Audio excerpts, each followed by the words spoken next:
다시 피는 봄날. 가을이 깊어가는 어느 오후 경상남도의 작은 시골 마을에 낙엽이 쌓여갑니다. 70세의 박정우는 마당을 쓸며 하늘을 올려다봅니다. 구름이 천천히 흘러갑니다. 그 구름처럼 그의 인생도 흘러왔습니다. 40년 교직 생활, 수많은 제자들, 그리고 가족을 위해 쉼없이 달려온 세월. 이제 은퇴하고 아내 김선영과 함께 이곳에 내려온 지 1년이 되었습니다. 정우는 빗자루를 내려놓고 거실로 들어갑니다. 벽에 걸린 가족 사진이 눈에 들어옵니다. 서울에서 회사를 다니는 아들 진호, 미국에서 간호사로 일하는 딸 수진. 모두 잘 자랐습니다. 하지만 언제부터인가 전화도 뜸해졌습니다. 명절에도 바쁘다는 핑계로 내려오지 않습니다. 정우는 이해한다고 말하지만 가슴 한편이 텅 빈 것 같습니다. 선영이 부엌에서 저녁을 준비합니다. 두 사람만의 저녁 식탁은 너무 조용합니다. 젓가락 소리만 달그락거립니다. 정우는 밥을 먹다 말고 창밖을 바라봅니다. 저 멀리 산 너머로 해가 집니다. 평생을 가족을 위해 살았는데 이제 남은 건 고독뿐입니다.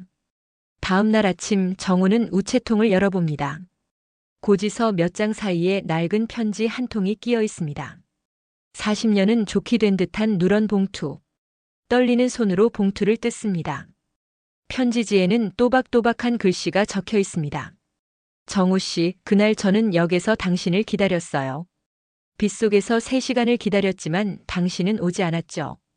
이제는 모든 게 추억이 되었지만 당신이 보고 싶습니다. 윤미라 울림. 정우의 손이 떨립니다. 윤미라. 그 이름을 입 밖에 낸 지 얼마나 오래되었을까요?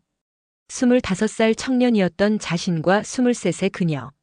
대학 도서관에서 만나 사랑에 빠졌던 그 시절.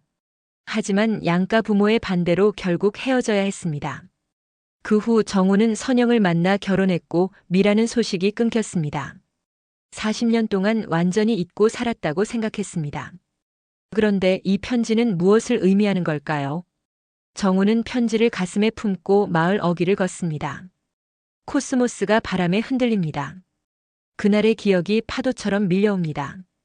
도서관 창가에 앉아 책을 읽던 미라의 모습, 캠퍼스 은행나무 아래서 함께 웃던 날들, 그리고 마지막으로 역에서 헤어지던 그 비오는 날. 정우는 그날 약속을 지키지 못했습니다. 부모님의 강요로 다른 길을 선택해야 했습니다. 저녁 식탁에서 선영이 묻습니다. 오늘 무슨 일 있어요? 얼굴이 이상해. 정우는 고개를 저으며 대답합니다. 아니, 그냥 좀 피곤해서. 그는 편지를 보여줄 수 없습니다. 40년 전 사랑이 지금 이 순간 다시 깨어났다는 걸 어떻게 말할 수 있을까요? 그날 밤 정우는 잠을 이루지 못합니다. 천장을 바라보며 생각합니다. 미라는 지금 어디에 있을까? 왜 지금 이 편지를 보낸 걸까? 그리고 나는 이제 무엇을 해야 할까? 시계 초침 소리만 밤을 가릅니다. 아침 일찍 정우는 마을 회관으로 향합니다. 게시판에는 마을 소식과 각종 공고가 붙어 있습니다. 그중 하나가 눈에 들어옵니다. 햇살 요양원 자원봉사자 모집. 정우는 메모지에 적힌 전화번호를 손가락으로 짚어봅니다. 혹시 미라가 그곳에 있는 건 아닐까? 편지 봉투의 소인을 보니 이 마을 우체국이었습니다. 오후에 정우는 요양원 원장을 만납니다. 어르신, 봉사 경험이 있으시면 큰 도움이 되실 거예요. 원장은 반갑게 맞아줍니다. 정우는 일주일에 3번 오전 시간에 봉사하기로 합니다. 선영에게는 마을 노인정에서 바둑을 둔다고 둘러댔습니다. 첫 봉사날 정우는 복도를 걸으며 방마다 들여다봅니다. 휠체어에 앉아 창밖을 바라보는 할머니, 침대에 누워 잠든 할아버지. 그리고 정원이 보이는 방 앞에서 정우는 멈춰 섭니다. 문틈으로 보이는 여인. 흰머리에 주름진 얼굴이지만 그 눈매는 분명합니다. 윤미라입니다. 정우는 조용히 문을 두드립니다. 안녕하세요. 자원봉사자입니다. 미라는 천천히 고개를 돌립니다. 하지만 그녀의 눈에는 아무런 인식이 없습니다. 누구세요? 정우의 가슴이 철렁 내려앉습니다. 간호사가 옆에서 귓속말합니다. 치매 초기세요. 최근 기억은 희미하고 옛날 기억도 오락가락하십니다. 정우는 매일 미라의 방을 찾아갑니다. 함께 정원을 산책하고 차를 마시고 옛날 노래를 들려줍니다. 어느 날 미라가 갑자기 말합니다. 저 은행나무 예전에 본 것 같아요. 정우는 가슴이 뜁니다. 어디서 보셨는데요? 미라는 고개를 갸우뚱합니다. 기억이 안 나요. 그냥 그런 것 같아요. 정우는 작은 노트를 가져옵니다. 거기에 미라와의 추억을 하나씩 적어 내려갑니다. 도서관, 은행나무, 비오는 날의 역, 그리고 매일 조금씩 이야기를 들려줍니다. 마치 새로 만난 사람에게 옛 이야기를 들려주듯이. 미라는 웃으며 듣습니다. 재미있는 이야기네요. 마치 제 이야기 같아요. 어느 날 오후 미라가 정우의 손을 잡습니다. 선생님, 혹시 우리 예전에 만난 적 있나요? 정우는 눈시울이 붉어집니다. 네, 아주 오래전에요. 우리는 서로를 많이 좋아했답니다. 미라는 고개를 끄덕입니다. 그랬군요. 왠지 선생님이 낯설지 않았어요. 하지만 행복한 시간은 길지 않습니다. 의사가 정우를 따로 부릅니다. 환자분 상태가 빠르게 악화되고 있습니다. 앞으로 몇 달 후면 대부분의 기억을 잃으실 겁니다. 정우는 주먹을 불끈 줍니다. 시간이 없습니다. 그녀가 모든 것을 잊기 전에 자신을 다시 그녀의 마음에 남기고 싶습니다. 그날 저녁 정우는 집으로 돌아오는 길에 코스모스 꽃을 꺾어옵니다. 선영이 묻습니다. 어디서 꺾어온 거예요? 정우는 대답합니다. 그냥 길에서. 당신 주려고. 선영은 꽃을 받아들지만 남편의 눈빛이 예전과 다르다는 걸 느낍니다. 뭔가 숨기는 게 있습니다. 그날 밤부터 선영은 남편을 조용히 관찰하기 시작합니다. 서울의 고층 빌딩 사무실. 아들 박진호는 책상 앞에서 골치를 앓고 있습니다. 회사 실적은 떨어지고 상사는 압박하고 집에서는 아내와 아이들 문제로 머리가 복잡합니다. 핸드폰이 울립니다. 어머니 선영입니다. 진호야, 아버지가 요즘 이상해. 매일 어디 나가시는데 말을 안 하셔. 진호는 한숨을 쉽니다. 엄마, 제가 지금 너무 바빠요. 나중에 내려갈게요. 전화를 끊고 다시 서류 더미를 바라봅니다. 미국 시카고의 병원. 딸 수지는 야간 근무를 마치고 비틀거리며 집으로 돌아갑니다. 시차 때문에 한국에 전화할 시간도 없습니다. 부모님 생신이 언제였더라? 달력을 보니 이미 지나갔습니다. 미안하다는 문자 하나 보내고 침대에 쓰러집니다. 마을의 햇살 요양원. 정우는 오늘도 미라와 함께 정원을 걷습니다. 미라가 말합니다. 선생님, 제게는 가족이 없어요. 혼자 살다가 여기 왔어요. 정우는 조용히 듣습니다. 외롭지 않으세요? 미라는 고개를 젓습니다. 선생님이 와주시잖아요. 저는 지금 행복해요. 정우는 그 말에 가슴이 먹먹해집니다. 자신에게는 가족이 있지만 정작 그들은 너무 멀리 있습니다. 반면 미라는 홀로이지만 지금 이 순간을 소중히 여깁니다. 누가 더 행복한 걸까요? 집으로 돌아온 정우에게 선영이 묻습니다. 당신 정말 노인정에 가는 거 맞아요? 이웃 할머니가 거기서 당신 못 봤대요. 정우는 당황합니다. 아, 요즘은 다른 곳에도 가봐요. 산책도 하고. 선영은 더 이상 묻지 않습니다. 하지만 마음속으로 결심합니다. 내일은 남편을 따라가 보겠다고. 다음 날 선영은 멀찍이 남편을 미행합니다. 정우는 요양원으로 들어갑니다. 선영은 담 너머로 살짝 들여다봅니다. 정원에서 정우가 한 여인과 함께 웃고 있습니다. 여인이 정우의 팔을 잡습니다. 그 모습에 선영의 눈에서 눈물이 흐릅니다. 그날 저녁 식탁은 얼어붙습니다. 선영이 먼저 말을 엽니다. 당신, 그 여자가 누구예요? 정우는 숟가락을 놓습니다. 당신이 본 거구나. 선영은 떨리는 목소리로 묻습니다. 40년을 같이 살았는데 이제 와서 다른 여자를 만나는 거예요? 정우는 천천히 입을 엽니다. 그 사람은 내 옛 친구야.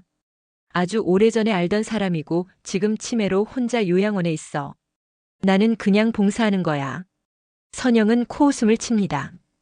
봉사요? 그렇게 친밀하게 손잡고 웃는 게 봉사예요? 정우는 할 말이 없습니다. 선영이 일어서며 말합니다. 당신이 뭘 하든 이제 상관없어요. 나도 내 삶을 살겠어요. 방문이 쾅 닫힙니다.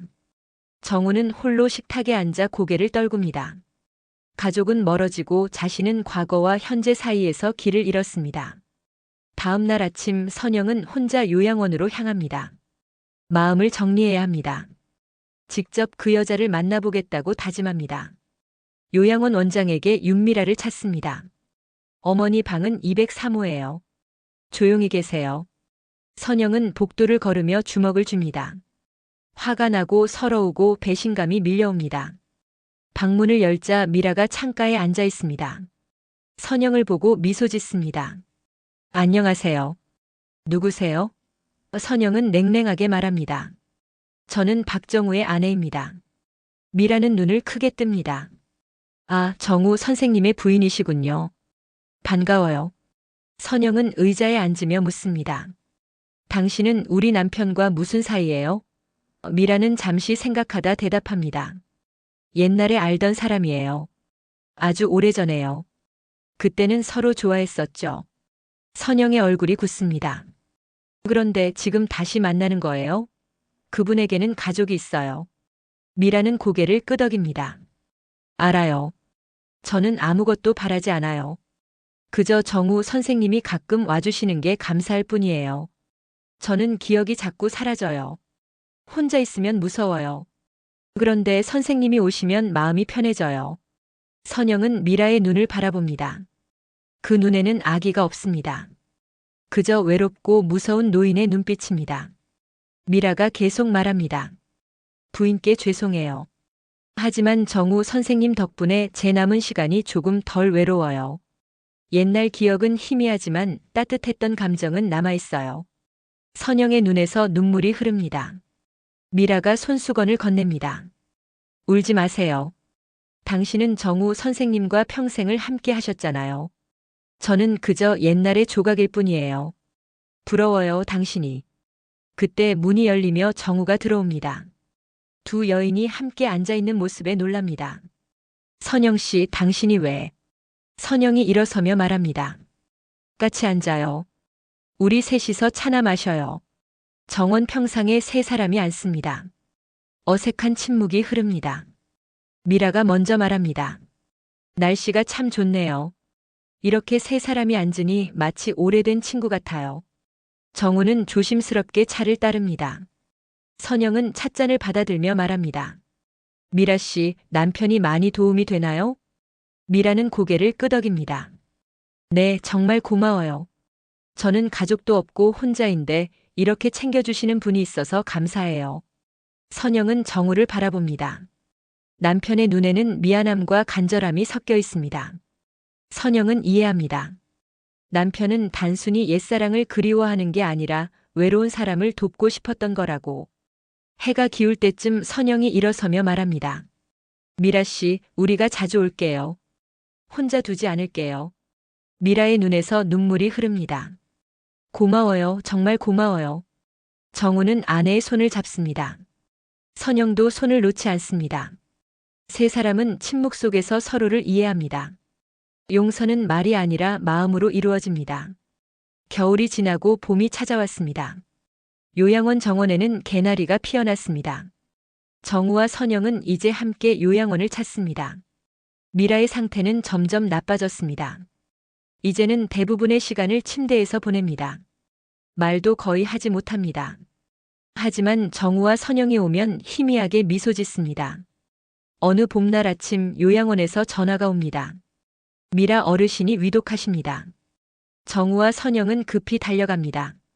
미라는 산소호흡기를 달고 누워 있습니다. 눈을 뜨고 정우를 바라봅니다. 선생님. 희미한 목소리가 들립니다. 정우는 미라의 손을 잡습니다. 네, 여기 있어요.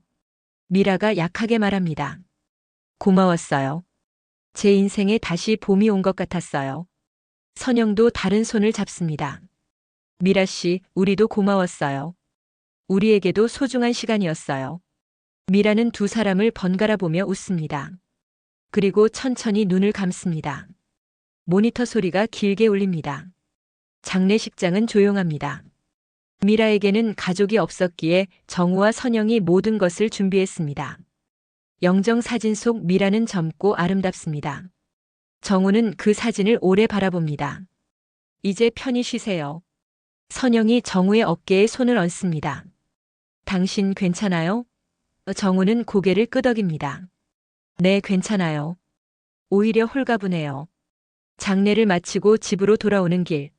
정우는 미라가 남긴 편지 한 통을 선영에게 건넵니다. 이건 당신도 봐야 할 것 같아요. 선영은 편지를 펼칩니다. 정우 씨에게, 그리고 선영 씨에게. 제 인생의 봄은 두 번 왔습니다. 한 번은 젊은 시절 정우 씨와 함께한 그 짧은 시간. 그리고 두 번째는 지금 두 분이 함께 제 곁에 있어준 이 시간입니다. 저는 행복했습니다. 부디 두 분도 남은 시간을 행복하게 보내세요. 윤미라 올림. 선영은 편지를 접으며 눈물을 닦습니다. 정우는 아내의 손을 꼭 잡습니다. 선영 씨 미안했어요. 그리고 고마워요. 선영은 고개를 저으며 말합니다. 아니에요. 나도 배웠어요. 사랑은 소유가 아니라 함께하는 거라는 걸. 며칠 후 정우는 서울의 아들에게 전화합니다. 진호야, 시간 되면 내려올래? 아빠가 하고 싶은 얘기가 있어. 진호는 회사 일로 바쁘지만 부모님 목소리가 평소와 다릅니다. 네, 이번 주말에 갈게요. 주말 진호가 아내와 아이들을 데리고 내려옵니다. 미국의 딸 수진도 영상통화로 참여합니다. 온 가족이 모였습니다. 정우는 가족들에게 지난 몇 달의 이야기를 들려줍니다. 옛 친구와의 재회, 아내와의 갈등, 그리고 용서와 화해. 진호는 아버지의 이야기를 들으며 생각합니다. 자신도 너무 바쁘다는 핑계로 부모님을 소홀히 했구나. 식사 후 정우와 선영은 미라의 무덤을 찾습니다. 아들 부부와 손주들도 함께합니다. 무덤 앞에 꽃을 놓고 정우가 말합니다. 미라 씨, 우리 가족들이 인사하러 왔어요. 이제 당신도 우리 가족의 일부예요. 돌아오는 길에 정우는 코스모스 밭을 바라봅니다. 이제 진짜 봄이 온 것 같네. 선영이 묻습니다. 무슨 봄이요? 정우는 미소 지으며 대답합니다. 마음의 봄이요. 과거를 용서하고 현재를 받아들이고 미래를 기대하는 그런 봄. 그날 저녁 온 가족이 둘러앉아 저녁을 먹습니다. 더 이상 조용하지 않습니다. 아이들의 웃음소리, 며느리의 이야기, 영상 속 딸의 목소리. 정우는 밥그릇을 들고 생각합니다. 인생은 길지 않습니다. 하지만 진심으로 사랑하고 용서하는 마음이 있다면 언제든 다시 봄은 찾아옵니다. 창밖으로 보름달이 떠오릅니다. 정우는 선영의 손을 잡습니다. 선영도 꼭 잡아줍니다. 두 사람의 그림자가 마루에 길게 들이웁니다. 시간이 흘러도 계절이 바뀌어도 사랑하는 마음만은 변하지 않습니다. 그것이 바로 다시 피는 봄날입니다.